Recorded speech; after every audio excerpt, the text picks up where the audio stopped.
Bismillah. Donc, bienvenue, chers élèves, dans une nouvelle capsule de la génétique. Après avoir vu dans les capsules précédentes la nature de l'information génétique, qui est une molécule d'ADN.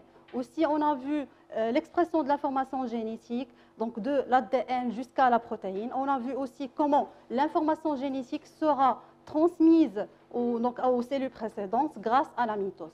Maintenant, on va passer au chapitre 3, qui est intitulé la transmission de l'information génétique au cours de la reproduction sexuée.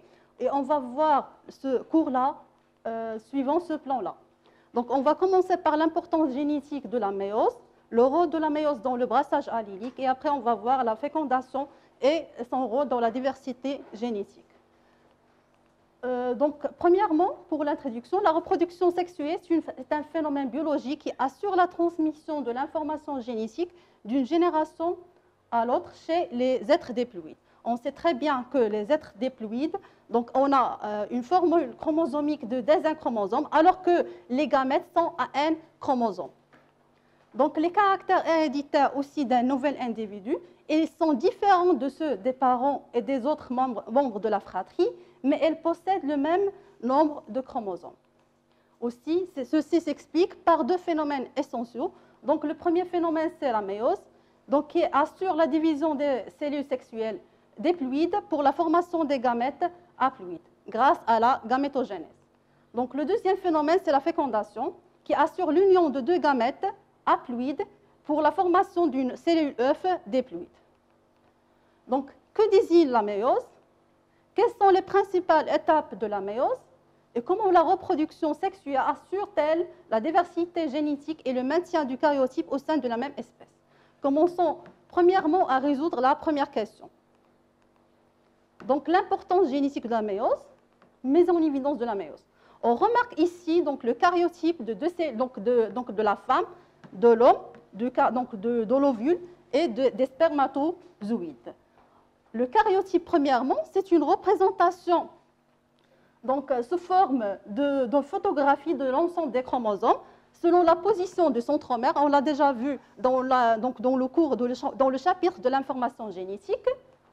Donc, en faisant une comparaison entre le karyotype de la femme et le karyotype de l'homme, on remarque que les chromosomes ici, ils sont organisés en forme de deux exemplaires, sauf pour les chromosomes sexuels. On remarque ici deux exemplaires des chromosomes X, alors qu'ici, on a un exemplaire de chromosome X et un autre du chromosome Y. Donc, l'étude du karyotype montre que les cellules somatiques possèdent deux exemplaires de chromosomes, et les chromosomes identiques des chromosomes dits homologues et sont organisés par paires, alors que la cellule est diploïde. Donc, les cellules sexuelles aussi ne représentent qu'un seul exemplaire de chaque chromosome. La cellule est haploïde. Donc, ici, on remarque chez les spermatozoïdes que chaque chromosome est en forme d'un seul exemplaire, et la même chose pour les ovules. Donc, pour les spermatozoïdes, soit on a des cellules avec un chromosome sexuel Y, soit un autre qui ressemble à l'ovule. Alors que l'ovule, il ne représente une seule forme, c'est le chromosome sexuel X. Donc maintenant, on va voir la formule chromosomique. Pour la formule chromosomique chez le karyotype de l'homme, donc elle est égale à 46. Puisque normalement, il y a des chromosomes asexuels et les chromosomes sexuels, on va répartir la formule chromosomique. Donc, on va dire que 2n est égal soit 44a plus xy, soit on peut dire 22aa plus xy. Pour le karyotype de la femme, donc on va dire 2n est égal à 46, qui est représenté par 44a plus xx, soit 22aa plus xx. Pour le karyotype des spermatozoïdes, puisqu'on a dit qu'il y a deux types, soit on a 22a plus x, soit on a 22a plus y. Pour l'ovule, on a dit que n est égal à 22a plus x. Conclusion, la méiose maintenant, c'est une division qui va permettre la synthèse des spermatozoïdes et des ovules à partir des cellules diploïdes. Ainsi, il va y avoir une réduction chromatique à partir de 46 chromosomes jusqu'à 23 chromosomes. Donc maintenant, on va voir le déroulement de la méiose par ce flash-là.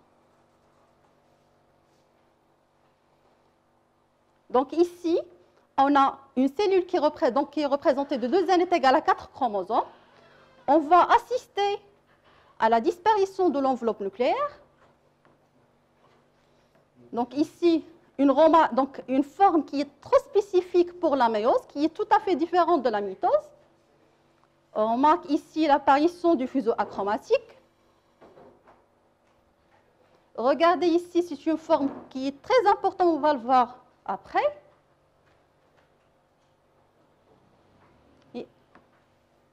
Et ici, on a le début de l'apparition de 2 cellules filles. Regardez ici qu'à partir de 4 chromosomes, on a maintenant 2 chromosomes. Ça, c'est la fin de la première division. On assiste ici à une deuxième division.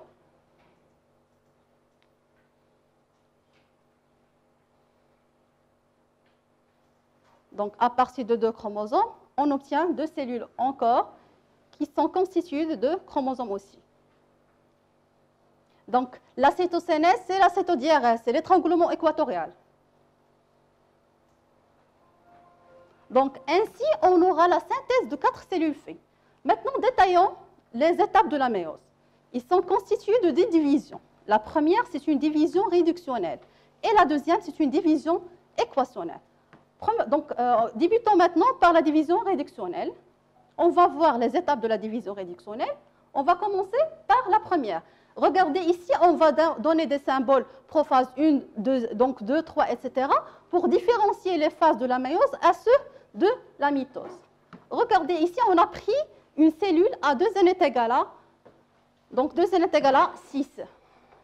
Donc ici, c'est une photo observée au microscope. Et ici, c'est un schéma qui représente des chromosomes qui sont en forme de tétrade. On dit qu'il y a appariement des chromosomes homologues. Donc, ce chromosome, c'est l'homologue de chromosome en bleu, et le deuxième et le troisième. Chaque chromosome ici, elle est formée de 2 chromatides. C'est pour cela qu'on dit que ce sont des chromosomes en tétrade. Donc, ici, on assiste à la disparition de l'enveloppe nucléaire et des nucléoles. Ici, on a l'apparition des fuseaux achromatiques et l'appariement des chromosomes homologues. Maintenant, on va passer à la métaphase 1, où on assiste à l'emplacement des chromosomes homologues de part et d'autre de la plaque équatoriale. Rappelez-vous bien, pour la métaphase de la mitose, les chromosomes étaient alignés sur la plaque équatoriale. Donc ici, les chromosomes homologues apparaissent, se disposent à l'équateur de la cellule sur le faisceau de division cellulaire. Maintenant, on va passer à l'anaphase 1. Vous remarquez ici qu'il y a une dispersion des chromosomes ou migration des chromosomes homologues de part et d'autre de la cellule. On remarque ici pour le schéma qu'il y a la migration des chromosomes, mais faites bien attention ici que la migration des chromosomes va se faire sans division des centromères. Donc, les chromosomes homologues disjoignent en conservant leur chromatide suite au raccourcissement des fuseaux achromatiques. Maintenant, on va passer à la télophase 1 qui va être caractérisée par l'apparition de sillons de division par cytodiérèse ou synodiérèse ou l'étranglement équatorial. Donc ici, on correspond de la séparation des cellules initiales aux 2 cellules filles, mais remarquez ici que les 2 cellules filles vont être à 3 chromosomes au lieu de 6 chromosomes. Maintenant, on va passer à la deuxième division, qui est la division équationnelle. Rappelons un petit peu, donc la division réductionnelle va donc faire passer la cellule diploïde à une cellule haploïde. À partir d'une cellule ici, par exemple, à 2 n est égal à 6, on va avoir une cellule qui contient 3 chromosomes. Pour la division équationnelle, on a formé maintenant 2 cellules, oui, 2 cellules à donc 3 chromosomes. On a ici l'apparition du fuseau achromatique. Toujours, on n'a pas de l'enveloppe nucléaire. Et ainsi, on a condensation de l'ADN en chromosomes et 2 cellules à un chromosome qui sont dupliquées. Maintenant, passons à la métaphase 2. On remarque ici que les chromosomes sont alignés sur la plaque équatoriale. Aussi, on a l'établissement du fuseau achromatique et que chaque cellule possède ici 3 chromosomes. Bien sûr, les chromosomes sont déjà condensés. Maintenant, passons à la nanophase 2. On assiste ici à la migration des chromosomes, mais ici, c'est une migration avec ascension des centromères. Donc, regardez ici pour le schéma, donc la photo, et ici pour le schéma. Donc, ici, séparation des chromosomes avec clévage des centromères et la migration des chromosomes fils vers les pôles de la cellule. Et pour la télophase 2, on assistera ici à la... Donc, regardez ici, c'est une division. Donc, c'est une division des cellules grâce à la cétodiérèse. Et aussi, on assistera aussi à la formation de l'enveloppe nucléaire, de la nucléole, et la formation après de 4 cellules filles à un chromosome. C'est-à-dire, à partir de 2n est égal à 6, on obtiendra maintenant 4 cellules à 3 chromosomes. Mais ce sont des chromosomes monochromatidiens. Donc, un petit résumé. À partir d'une cellule à 2n est égal à 6, on obtiendra maintenant 4 cellules à 3 chromosomes. C'est-à-dire qu'il y avait eu une réduction chromatique. À partir de 6, on obtiendra maintenant 3. Mais que se passe-t-il pour l'ADN? Regardez ici, pour le développement ou l'évolution de la quantité d'ADN au cours de la méiose. On remarque que durant la phase G1, la quantité de l'ADN est égale à Q. Pendant la phase S, il y a dédoublement de la quantité d'ADN de Q jusqu'à 2Q. Durant la phase G2, on aura une stabilité de la quantité d'ADN en 2Q. Alors que durant la méiose, il y aura 2 divisions. La première va faire passer la quantité d'ADN à partir de 2Q jusqu'à Q, et la deuxième va faire passer la quantité d'ADN de Q jusqu'à Q sur 2. Donc, alors, avant chaque méiose, il y aura un dédoublement de la quantité d'ADN ici, donc un dédoublement de la quantité d'ADN à partir de Q jusqu'à 2Q. En même temps, on peut observer la taille des chromosomes durant la méiose. À partir des nucléofilaments, on aura la duplication et la formation des chromosomes dédoublés. Durant la première phase, on obtiendra des cellules à un chromosome. Et durant la deuxième division, on obtiendra des cellules à n chromosomes. Donc ceci, c'est le résumé. Maintenant, on va voir une petite comparaison entre la mitose et la méiose. On a déjà vu que la mitose va permettre le passage d'une cellule de N à 2N ou N à N, c'est-à-dire elle va permettre la conservation du matériel génétique, alors qu'ici, que la méiose va permettre donc la synthèse de cellules N à partir d'une cellule 2N, c'est-à-dire la réduction chromatique. Faisons la comparaison. Le type de division. Ici, c'est une division conforme. Ici, c'est une division qui est, où on assiste à une réduction chromatique. La deuxième, donc, les cellules concernées. Pour la mitose, il va concerner toutes les cellules, mais généralement, ce sont les cellules somatiques, alors que la méiose va se faire donc, essentiellement dans les cellules germinales. Pour le nombre des cellules filles, ici, on assistera juste à la formation de 2 cellules filles, alors qu'ici, on assistera à la formation de 4 cellules filles. Là, pour la ploïdie, donc ici, à partir d'une cellule diploïde, on obtiendra une cellule diploïde. Alors qu'ici, à partir d'une cellule diploïde, on obtiendra une cellule haploïde. La nature des cellules filles, ce sont des cellules génétiquement identiques, alors qu'ici, ce sont des cellules génétiquement différentes. L'activité dans le temps, la mitose va se faire durant toute la vie, alors que la méiose va commencer juste pendant la puberté et elle a un temps précis. Pour la durée de la division, elle est courte chez la mitose, alors qu'elle est donc relativement longue, et il va être différente selon l'individu. Donc maintenant, on va voir le rôle du brassage donc, dans la diversité génétique et comment la méiose va participer à la diversité des gamètes. Donc ici, le rôle de la méiose dans le brassage allylique. La méiose est l'un des mécanismes qui contribue à la diversité génétique. grâce à deux événements essentiels. Donc le premier événement, c'est le brassage interchromosomique et le deuxième, c'est le brassage intrachromosomique. Et la question qui se pose maintenant, dans quelle phase va se faire ces brassages-là? Donc, et comment on assistera à une diversité génétique. Commençons premièrement par le brassage intrachromosomique, où on dit aussi le crossing over. Donc ici, c'est un schéma, donc durant la prophase 1, où il y a la formation des chromosomes en tétrade, qu'on a vu auparavant. Ici, c'est un point qui est très ancien, c'est la formation du chiasma. Regardons ce qui va y arriver. Lors de la prophase 1, les chromosomes homologues s'associent pour former des paires.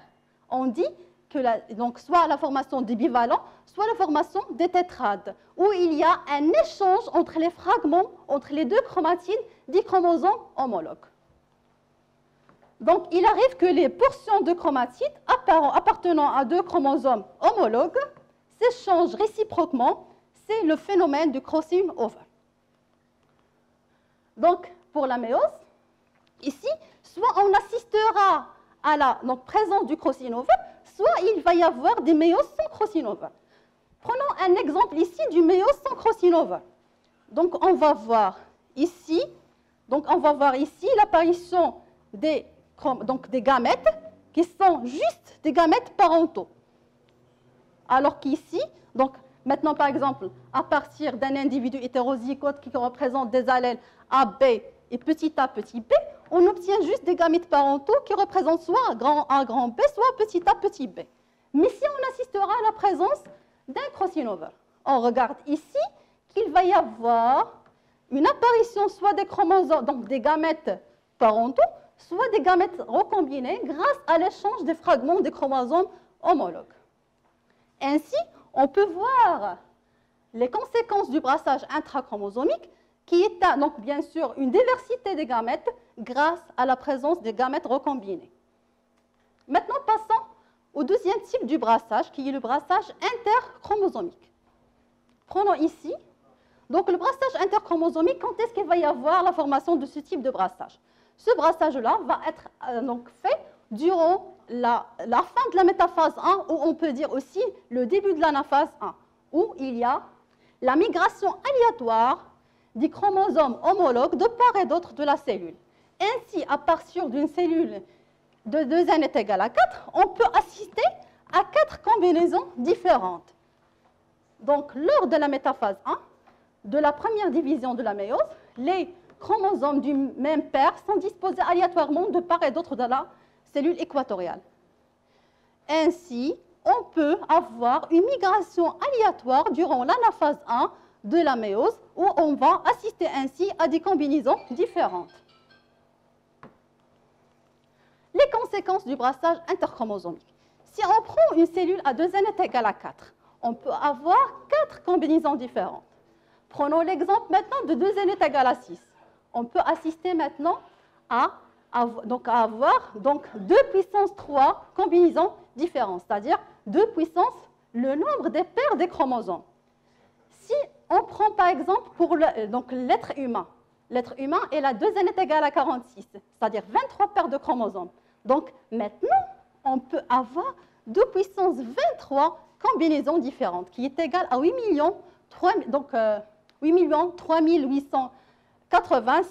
608 par sexe. Ça pour le gamète mâle et pour le gamète femelle, sans prendre en considération le brassage intrachromosomique. Maintenant, on a terminé donc le rôle de la méiose dans la diversité des gamètes mâles et femelles. Prenons maintenant le rôle de la fécondation dans la diversité génétique. Qu'est-ce que premièrement la fécondation? La fécondation, c'est l'union entre gamètes mâles et gamètes femelles. Donc ici, l'union entre les spermatozoïdes et une ovule. Donc c'est-à-dire il y aura un rétablissement de l'information génétique de N. Donc un gamète mâle qui possède N est égal à 23. Un gamète femelle donc, qui possède aussi N est égal à 23. On assistera à la formation d'une cellule œuf qui représente 2N est égal à 46. Donc au cours de la fécondation, on aura premièrement le rétablissement de la diploïdie. Aussi, Donc, cette réunion des gamètes, il est aléatoire. On ne sait pas quel gamète va féconder quel œuf. Cette réunion au hasard, associée au brassage interchromosomique et intrachromosomique vu précédemment lors de la méiose, induit une diversité génétique potentiellement infinie des zygotes. Donc, faisons maintenant une conclusion. À partir de 2 puissance 23 possibilités d'avoir des gamètes mâles et 2 puissance 23 donc possibilités d'avoir des gamètes femelles, on obtiendra des cellules œufs à 2 puissance 46 possibilités, c'est-à-dire des zygotes qui sont génétiquement différents. Comment on peut dire? Qui fait un œuf fait d'une œuf, grâce à la diversité génétique, juste pour le brassage interchromosomique, sans prendre en considération le brassage intrachromosomique qui va multiplier les chances d'avoir des zygotes qui sont génétiquement différents. Ainsi, on aura l'amplification de la diversité génétique des individus de la même espèce. Faisons maintenant un petit résumé. On a vu aujourd'hui la méiose qui va se faire en 2 divisions cellulaires. La première, c'est une division réductionnelle et la deuxième, c'est la division équationnelle. La division réductionnelle va permettre le passage de la diploïdie à l'haploïdie grâce à 4 phases. La première phase, c'est la prophase 1, donc la métaphase 1, l'anaphase 1 et la télophase 1. La deuxième division, c'est la division équationnelle qui va garder l'haploïdie, mais qui va faire le passage du chromosome bichromatidien en chromosome monochromatidien. On a vu aussi que grâce à la méiose, il y aura une diversité génétique des gamètes, grâce au brassage interchromosomique et au brassage intrachromosomique.